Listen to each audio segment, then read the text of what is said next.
오늘 함께 보실 하나님의 말씀은 신약성경 요한 1서 4장 7절로 10절 말씀입니다.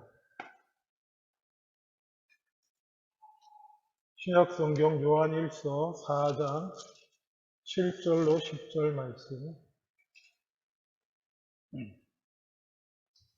제가 가진 성경으로는 신약성경 391페이지입니다.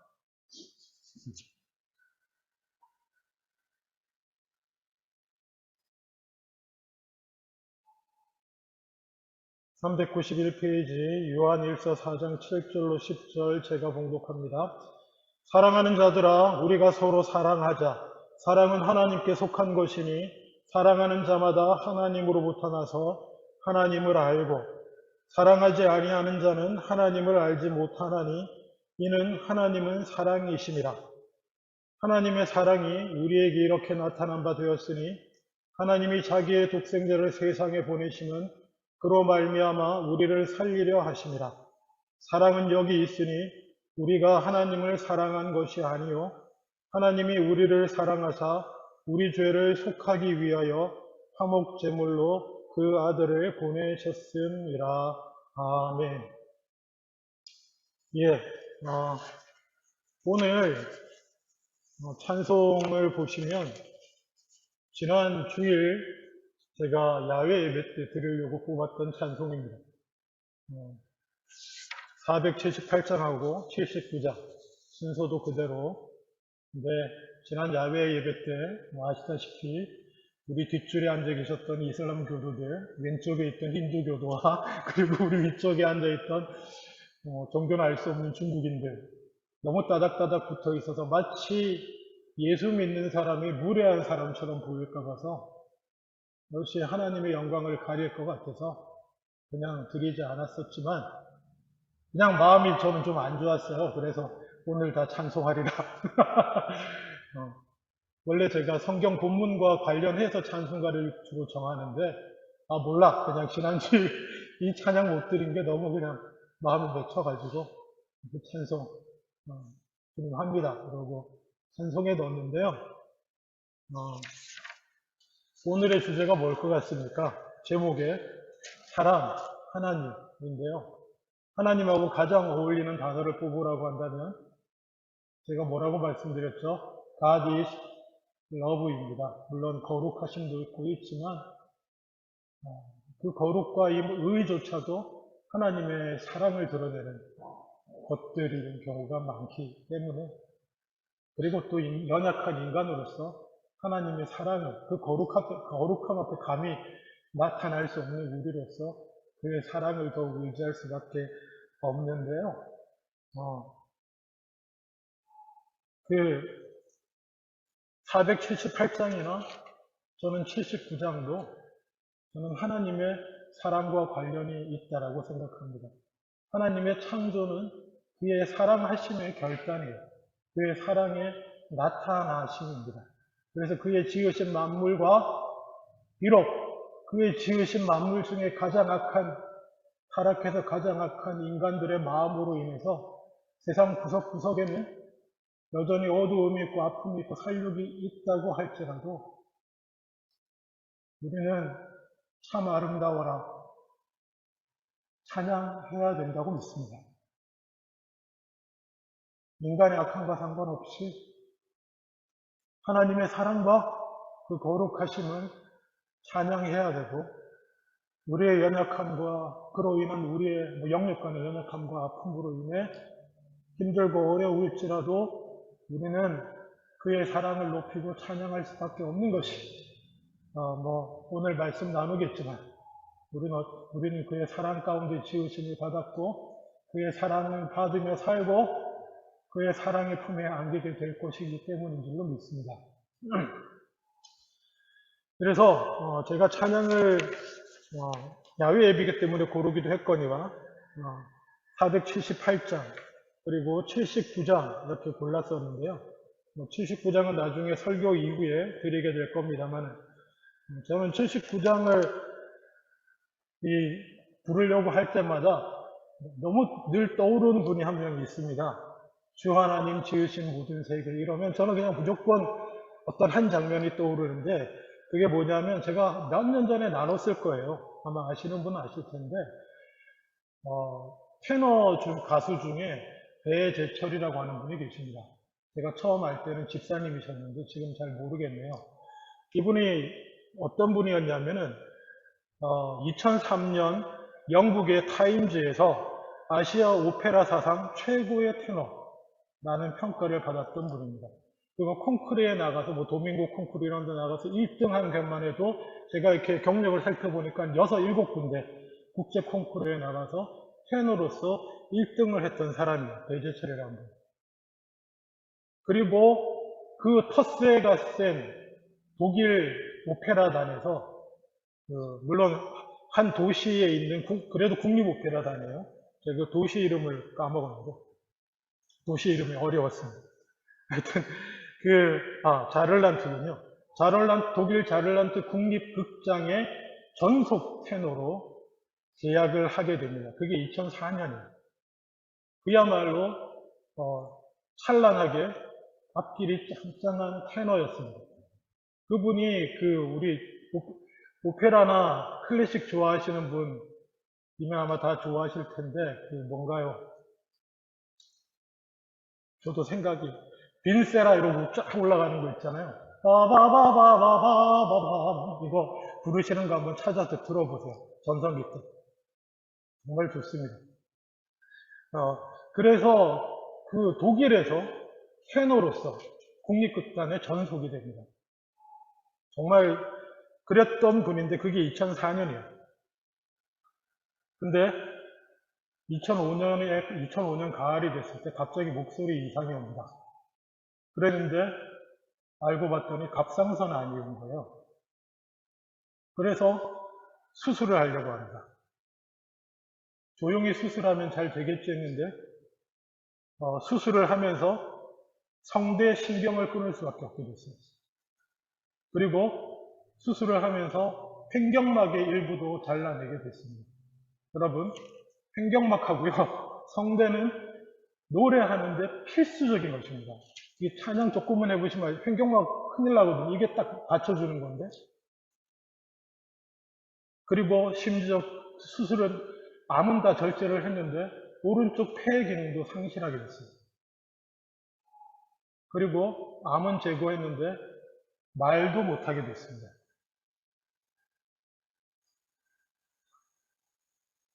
근데 이분이 사실은 한국에서보다 한국 사람들은 잘 모를 때 오히려 일본에서 유명하신 분이었어요.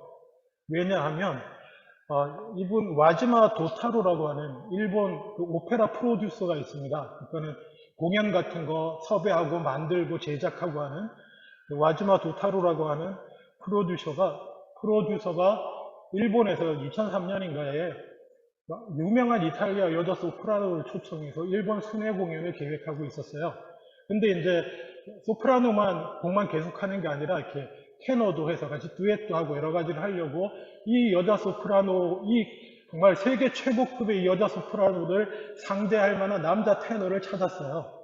남자 테너를 찾다가 이 배재철 씨를 알게 된 거예요.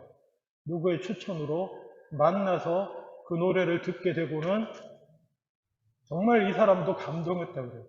이런 목소리가, 그것도 아시아인으로서 이런 테너 목소리를 가진 사람이 라고 해서 이 사람이 이제 데리고 그냥 이 사람은 다 필요 없고 들려주면 누구나 반하게 돼 있다.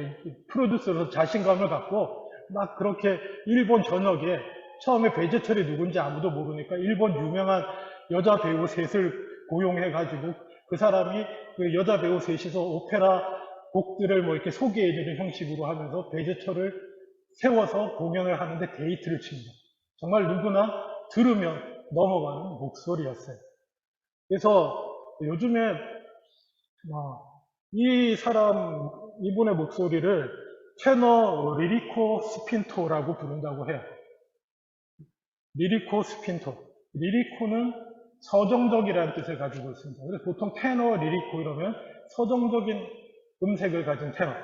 그리고 스핀토는요, 강렬하게 힘있게 밀어붙이는 활기찬 테너의 목소리를 테너 스핀토라고 합니다.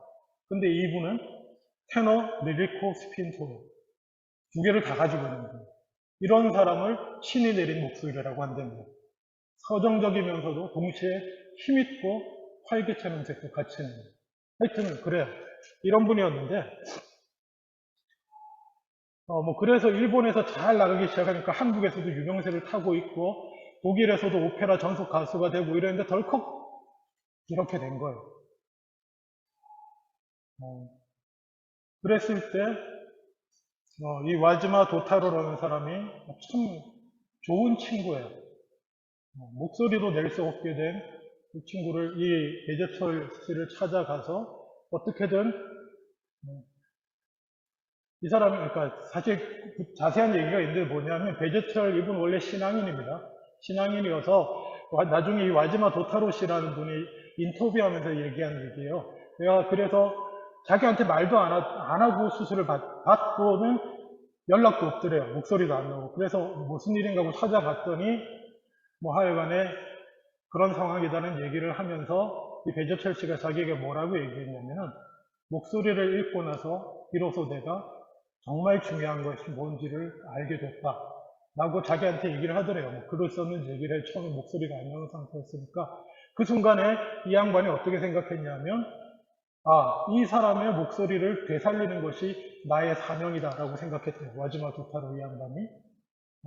이 사람은 원래 크리스찬이 아니에요. 일본인 중에 크리스찬 거의 없습니다. 그냥 크리스찬 아니고. 그래서는 성대를 살리는, 목소리를 되살리는 수술을 할 수 있는 그 수술 기법이 있는데요. 그 기법이 제가 그 이름이 일본 사람의 이름이 있는 무슨 이시키 방법이라고 하는 그 특별한 기법이 있대요. 성대의 목소리를 살리는. 그래서 이시키라는 이름이 보니까 일본 사람 이름이잖아. 이 와지마 도타로라는 사람이. 그러면 이 사람이 일본 사람이겠다고 찾아봤더니 실제로 그 성대 해옥 수술 방법을 발명해낸 사람이 일본 교수였어요. 정말 이시키라는 분인데, 근데 나이가 이미 77살이고, 종합병원에서는 더 이상 직조를 하지 않고 개인 병원에 와 있는 거예요. 그래서 그분을 자기가 일본인이기도 하고 찾아가서, 나이 먹어서 자기는 이거 하기 좀 힘들다고 하는데, 어떻게든 설득해가지고 그 수술법을 발명한 사람에게 직접 배재철 씨가 수술을 받도록 해줍니다. 근데 그때 배재철 씨는 돈도 없었거든요. 유학비 다 쓰고 갓 오페라 전속 가수 돼서 이제 월급 타고 이러다가 취업이 다 날라가고 없는 상황이었는데 일본에 있는 팬들 다 모아가지고 모금 다 해서 참 대단한 양반이 이 양반이 해서 그렇게 수술 받을 수 있도록까지 다 해줬고요. 그리고 수술에 들어갑니다. 근데 이제 수술을 하면 보통 수술 장면을 이렇게 촬영을 하더라고요. 왜냐하면 나중에 문제가 있을 때 보거나 그러기 위해서라도 그런지 모르지만 그 수술 과정 촬영 필름이 있습니다. 그게 사실은 처음에 NHK 일본 방송에서 그 장면을 먼저 틀고 그래서 그게 한국에서 화제가 됐는데 그 장면이 뭐냐면 이 수술이 4시간 걸리는 수술이에요. 4시간. 목소리 회복하는 수술 4시간도 넘게 걸리는 수술인데 어떻게 하는 거냐면 목소리 신경을 하나하나 연결을 해서 하나 국소 마취해서 하나 연결한 다음에 소리 내보라고 그러고 이거 연결했을 때 어느 정도 살아나서 어느 높이 소리가 나는지 그리고 또 다른 거 연결해서 소리 내보라고 그러고 그러니까 쉽게 말하면 제가 그 화면을 봤는데요 이렇게 눈 가리고 이렇게 해서 여기를 열어놓고 성대 여기 열어놓고 수술을 계속해요 하면서 이 일본인 닥터가 이렇게 하고 난 다음에 여자 간호사인데 통역이 옆에 있어요 그래서 소리 내보라고 일본말로 얘기하면 소리 내보세요. 소리 내고. 계속 그렇게 수술하는 거예요. 그렇게. 계속 그렇게 수술을 하다가 어느 정도 다 끝났어요. 이제 하나하나씩 다 맞춘 다음에는 그 일본인 의사가 원래 계획한 건지 모르겠지만 이 사람이 오페라 가수라고 하니까 노래 한번 해보라고. 노래 한번 해보라고 하세요. 노래가 되는지 알아보려고 그랬겠죠. 그래서 그 통역하는 사람이 노래해 보시래요. 그랬더니 이분이 이러고 여기 국소 마취돼서 이러고 있는 상태에서 노래를 하는데 주 하나님 지으신 모든 세계 이렇게 찬양을 했을 때 누워가지고 노래해 보세요. 그러니까 지금 자기 목소리 완전히 잃었다가 다시 노래할 수 있을지 없을지도 모르는데 주 하나님 지으신 모든 세계 이렇게 찬송을 하잖아요. 길게 생각도 안 해요. 노래해 보세요. 그러니까 그러다가 주 하나님 지으신 모든 세계. 제가 그 다큐를 본다면요. 주 하나님 지으신 모든 세계 할 때마다 이분 생각밖에 안 나요. 그 장면밖에 안 나고, 나도 저럴 때, 나를 살려주세요. 내 기도 들으시는 주님, 나의 치료자, 이런 노래 안 하고, 주님 해독고 위대하시네. 내 영혼이 찬양합니다. 이럴 수 있을까? 이런 생각을 하면서 늘 하여튼 떠오르게 되는데, 예. 그분을 보면서 저는 참 저는 이렇게 생각했어요. 이분은 하나님을 알고 이분은 하나님을 사랑하는 분이다. 진정하고 갈수록 그런 생각이 들었습니다. 언젠가 드라마 얘기하면서 추앙한다는 얘기를 한 적이 있는데 추앙에 대한 얘기를 한 적이 있는데요. 원래 추앙이란 단어는 영어로 번역하면 그냥 워십이 되는 거예요. 그래서 저는 그 드라마 대사를 처음 들었을 때 이상했어요. 나를 추앙해. 감히 인간한테 자기를 추앙하라고 한다는 대사가 저를, 혹시 드라마 안 보신 분 있으면 죄송합니다. 보셨나요? 하여튼, 추앙하라고 여주인공이 남자 주인공인지도 모르겠지만, 자기를 사랑하는 게 아니고 추앙하라고 얘기를 하는 장면이 나옵니다. 그런데 추앙한다는 뜻이 사실은 여러 가지로 쓰일 수 있습니다. 근데 그거를 인간한테 쓰면은, 사람한테 쓰면은 응원한다는 의미도 돼요. 그리고 우리가 이제 최근에 한산 이순신 장군 영화도 개봉되고 있지만은 이순신 장군을 우리는 우러러 보잖아요. 한국말로 하면 우러러 본다 라고 할 때 그 우러러 본다는 말도 추앙이라는 단어에 해당할 수 있습니다. 그러니까는 사람이 사람을 우러러 볼 수도 있습니다. 존경할 수도 있고 리스펙할 수도 있고 그것이 추앙하는 단어로 될 수 있는데 인간은요 누군가로부터 우러름을 받으면 추앙을 받으면 뭡니까?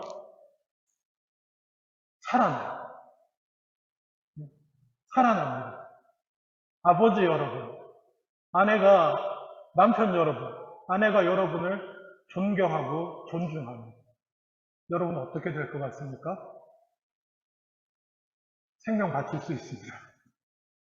물론 안 그래도 바칠 텐데 기꺼이 죽을 자리 대신 죽을 자리에 있으면 기꺼이 죽을 수 있습니다. 여자분들도 마찬가지예요. 진정으로 남편이 나를 존중해주고 인정해주고 있는 그대로 받아들여주면 여러분은 어떻게 할 것 같습니까? 그렇죠? 추앙은 사람을 살리는데요. 놀랍게도 하나님을 월십하고 하나님을 우르르고 경배하고 추앙할 때 그걸로 하나님이 살아나시겠습니까? 아니요, 여러분. 그거 아니에요. 우리가 조금 다른 말로 돌리면 하나님께 영광 돌린다 이런 얘기 많이 하잖아요. 하나님께 영광 돌린다. 그리스도인의 사명. 영광 돌린다라고 하면 제가 늘 말씀드리지만 하나님이 영광이 부족하셔가지고 우리가 그 나머지 영광을 만들어서 채워드리는 게 아니에요. 절대로 오해하시면 안 됩니다. 그냥 태양과 같은 하나님의 영광의 빛을 반짝이는 돌멩이 쪼가리 하나가 받아서 빛내주는 거예요. 그 하나님의 영광을 채우는 게 아니에요, 우리가. 그리고 우리가 하나님을 추앙한다고 해서 우리가 하나님을 응원하고 하나님 길을 살려주는 게 아니에요. 하나님을 추앙하고 하나님을 예배하고 하나님을 높일 때 놀랍게도 우리가 살아요. 우리가 응원을 받아요. 하나님의 응원을 받고 살아납니다. 여러분. 이거 다른 점이에요. 근데 놀랍게도 인간끼리 이걸 적용하면요. 그것만으로도 인간끼리 힘을 받고 살아나요. 그래서 그 작가분이 크리스찬이신데 참 묵상을 많이 하셨구나라는 생각이 들더라고요. 하나님을 추앙해도 우리가 살아나는데 인간을 추앙해도 인간끼리 추앙해도 우리가 살아나요. 제가 이렇게 자꾸 추앙해서 그러는데요. 이 추앙은 사랑의 일부분이에요. 사랑의 일부분. 추앙한다는 게 있는 그대로 받아들이고 높이고 북돋아주고 응원하는 거거든요. 고린도전서 13장에 특별히 7절에 사랑은 뭡니까? 바라고 믿고 참아냅니다. 있는 그대로 인정해주고.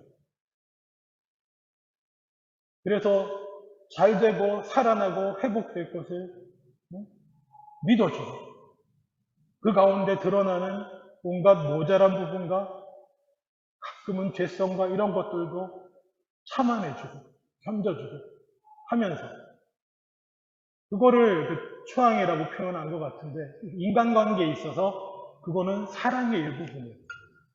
그럼 이 얘기가 다 이해가 되는 것이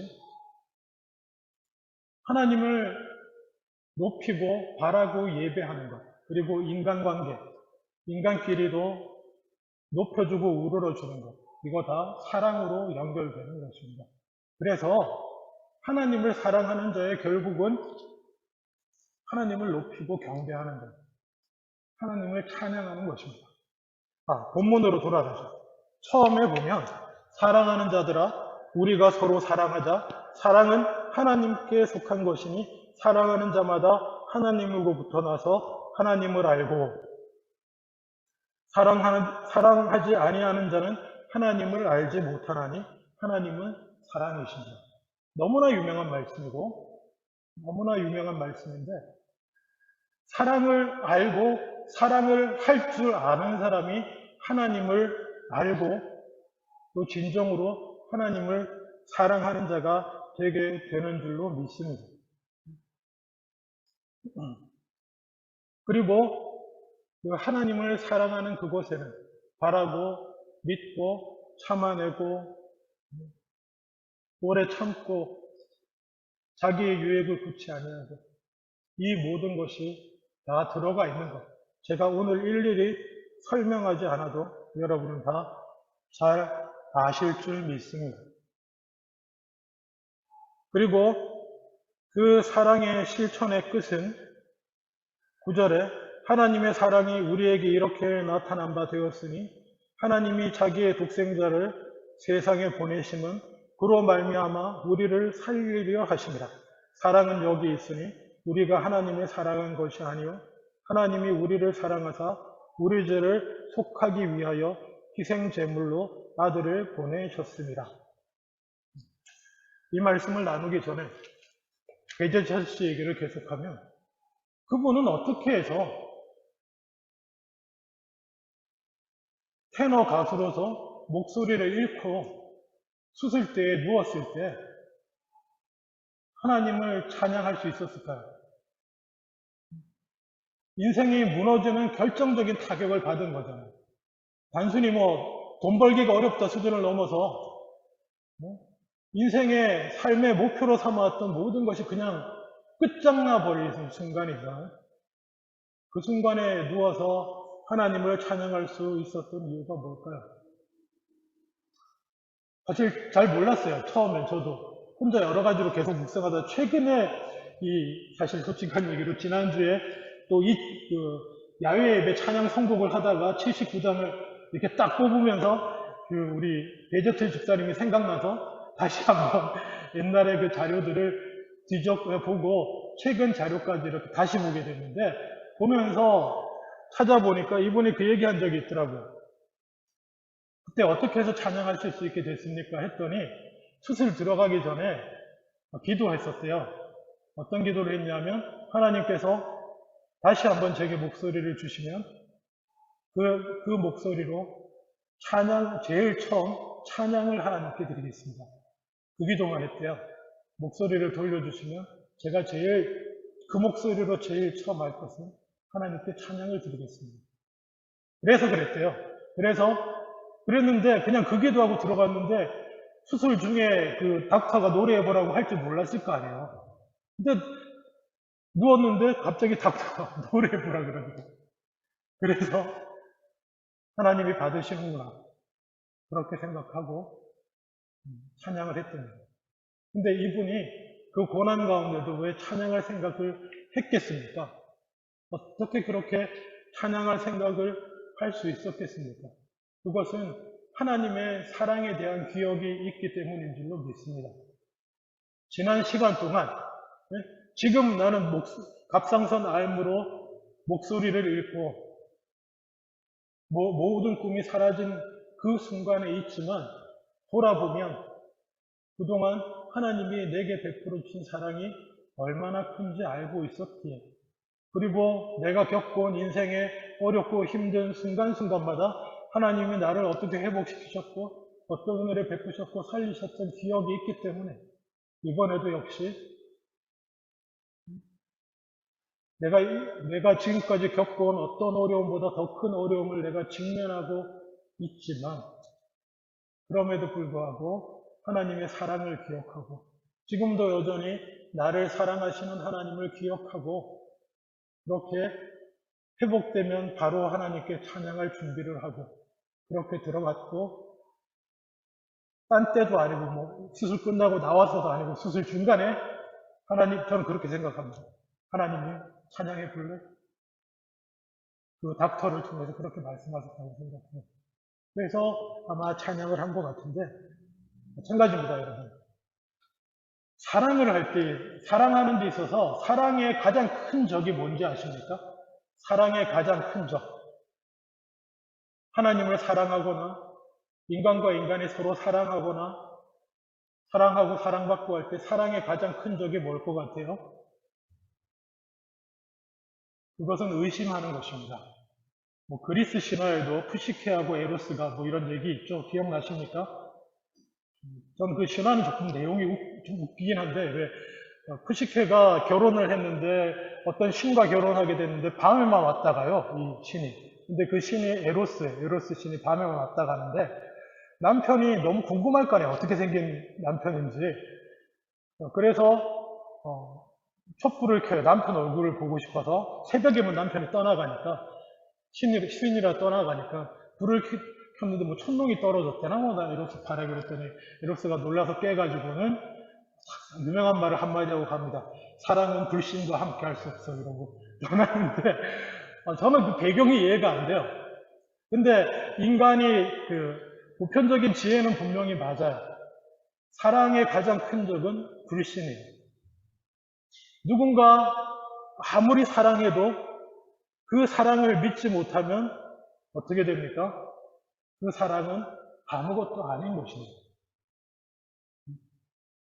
그렇잖아요? 나를 위해서 뭐 이것도 하고 저것도 하고 수고하고 헌신하는데 나를 위해서 신경도 써주고 밥도 해주고 빨래도 하고 아프면 신경 써주는데 저게 다 나중에 내 재산 받으려고 저러지. 진정 사랑으로 그러는데 불신으로 대하면 그 사랑은 뭡니까? 아무것도 아닌 것이 되는 것입니다. 사랑의 가장 큰 적은 불신이에요. 놀랍게도 하나님과 우리의 관계에도 적용이 됩니다. 하나님이 태초부터 세상을 지으실 때부터 예정하시고 그 사랑 가운데 우리를 지으시고 그 사랑으로 우리를 구원하셨는데도 불구하고 그 사랑에 의심이 생기면 그 사랑은 정말 놀랍게도 적어도 의심하는 나한테 있어서는 아무것도 아닌 것이 되고 그래서 나도 더 이상 하나님을 사랑하고 높일 수 없게 되고 그렇게 된 나는 더 이상 하나님으로부터 오는 그 응원과 그 힘과 그 북돋아 주시는 능력을 받을 수 없게 되고 좌절과 절망과 낙심 가운데로 빠져들 수밖에 없게 되는 것입니다. 여러분. 그래서 믿음, 소망, 사랑이 항상 함께 가요. 물론 사랑이 제일이긴 하죠. 믿음이 빠져버리면 그 사랑도 사랑이 아닌 것이 되어버리고 사랑이 아무 소용이 없는 것이 되어버립니다. 여러분, 혹시나 나를 사랑하시는, 그리고 하나님의 사랑이 이심스러우시고는, 그리고 오늘 당신은 사랑받기 위해 태어난 사람 찬양 드렸는데 그게 영 받아들이기 그러신 분, 곰곰이 다시 생각해 보시기 바랍니다. 나는 어디서 믿음을 잃었는가? 나를 사랑하시는 하나님은 사랑이신데 그 사랑이 바로 나를 향하신 것이고, 그 사랑은 우리 죄를 대속하기 위하여 자기 아들을 십자가에 달려 죽이시기까지 사랑한 그 사랑이었는데, 그리고 또 그 사랑은 로마서 5장을 빌리자면 우리가 하나님을 찾지도 않고 하나님을 알지도 못한 우리가 아직 죄인 되었을 때에 그리스도께서 우리를 위하여 죽으실 정도로 그렇게 우리를 먼저 사랑하셨고, 심지어 10절에는 곧 우리가 원수 되었을 때, 하나님과 원수 관계였을 때 그의 아들을 죽이심으로 하나님과 화목하게 될 수 있는 길을 놓으신 그 사랑을, 그렇게 나를 살리시고 그 사랑을 받고도, 구원받고도 딴 길로 헤매기도 하고 범죄하고 연약해서 걸러 넘어진 나를 그때그때마다 은혜 베풀어서 이까지 끌고 오신 하나님의 그 크신 사랑하심을 내가 어디서부터 불신하고 놓치게 되었는지 살피시고 회개하실 수 있기를 원합니다. 믿음의 가장 큰 적은 불신입니다. 말씀을 맺기를 원합니다. 왜 그런지 모르겠는데요. 저는 이 79장 찬양, 배재철 집사님이 찬양하시는 장면을 떠올릴 때마다 이 시조가 자꾸 생각이 나요. 이 시조가 뭐냐 하면 여러분 잘 아실 겁니다. 이 몸이 죽고 죽어 100번 고쳐 죽어 백골이 진토되어 넋이라도 있고 없고 임향한 일편단심이야 가실 줄이 있으랴. 이거 아시죠? 한국 사람 중에 이 시조 모르는 분이 없을 텐데, 이방원 앞에서 같이 고려 왕조를 무너뜨리자는 이런들 어떠하리 저런들 어떠하리 탁 던지니까 정몽주가 이렇게 더 딱 맞서서 바친 곡인데, 여러분 보세요. 그 알량한 국가, 그 알량한 인간 왕을 향해서도 충성과 신뢰와 사랑을 바치면서 백골이 진토되어 넋이라도 있고 없어도 일편단심이 바뀔 수 없다, 이러고 있는데, 우리 하나님, 나를 지으신 분, 나한테 기껏 관직 좀 주고 높공 좀 준 왕한테도 일편단심 어쩌고 이랬었는데, 나를 살리신 구원하신 하나님 앞에 우리의 사랑이라고 하는 것, 우리의 믿음이라고 하는 것이 적어도 정몽주의 이 시조 수준은 돼야 되지 않을까, 저는 그런 생각을 하면서 오늘도 다짐해 봅니다. 하나님을 향한 일편단심 가시지 않는 저와 여러분 다 되실 수 있기를 주님의 이름으로 축원합니다. 기도하겠습니다. 아버지 하나님, 하나님은 사랑이시며 그 사랑이, 우리를 향한 그 사랑은 지금도 변함없음을 다시 한번 믿음으로 깨달아 알게 하여 주시옵소서. 그래야 해서 주님을 향한 우리의 마음도 일편단심, 백골이 진토되어 넋이라도 있고 없고 변함없는 믿음으로 나아가는 우리들 다 되게 하여 주시옵소서. 감사드리고 예수님 이름으로 기도합니다. 아멘.